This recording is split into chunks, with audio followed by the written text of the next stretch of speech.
Hai teman-teman, kami kelompok 1 dari golongan B2 Praktikum Ekologi Pertanian yang beranggotakan Aku Zahawa Imanda Zahra dengan NIU 533368 dari Prodi Mikrobiologi.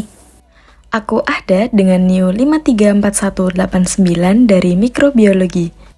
Aku Jingga dengan NIU 534452 dari Prodi Mikrobiologi. Aku Bila dengan NIU 535723 dari Mikrobiologi. dan aku Nadine dengan NIU 537941 dari Prodi Mikrobiologi. Karena tadi udah perkenalan, langsung aja yuk masuk ke inti videonya. Hutan adalah ekosistem yang kaya akan keanekaragaman hayati yang didominasi pepohonan. Dalam video ini, kami akan mengamati ekosistem hutan. Di hutan, Arboretum UGM yang terletak pada ketinggian 168,83 mdpl dan dengan kelembapan 84%. Pengamatan ini dilakukan untuk mengetahui keanekaragaman hayati serta interaksi antar organisme yang penting dalam memahami prinsip ekologi. Kami menggunakan 3 petak skala pengamatan, yaitu petak besar berukuran 10 x 10 meter untuk mengamati pepohonan, petak sedang berukuran 5 x 5 meter untuk mengamati semak dan pohon muda, dan petak kecil berukuran 2,5 x 2,5 meter untuk mengamati rerumputan. Berdasarkan hasil pengamatan, pada petak besar ditemukan pepohonan seperti 2 Caryota mitis atau sarai, 1 Adenanthera pavonina atau pohon saga, 6 Cnetum cnemon atau biasa dikenal dengan melinjo, dan 1 Pterocarpa alata atau kelapa Buddha. Pada petak sedang ditemukan pepohonan muda seperti Petrocarpus indicus atau sono kembang yang berjumlah 2 dan 1 Pterygota alata atau kelapa Buddha.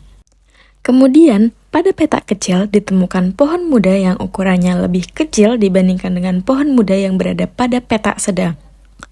Pohon muda tersebut meliputi 1 Adenanthera pavonina atau pohon saga, 1 Dipsis bernieriana atau tanaman sejenis palem, 3 Calophyllum brasiliensis atau guanendi, dan 1 Artocarpus lamellosus atau spesies liar dari genus nangka dan sukun. Nah, sebelumnya kita sudah mengetahui berbagai flora yang ada pada ekosistem ini.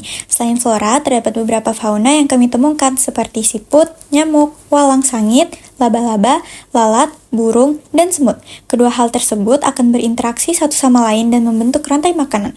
Produsen utama pada rantai makanan ekosistem hutan adalah tumbuhan hijau, semut, siput, dan walang sangit sebagai konsumen pertama, laba-laba sebagai konsumen kedua, dan burung sebagai konsumen puncak, serta jamur dan semut berperan sebagai pengurai.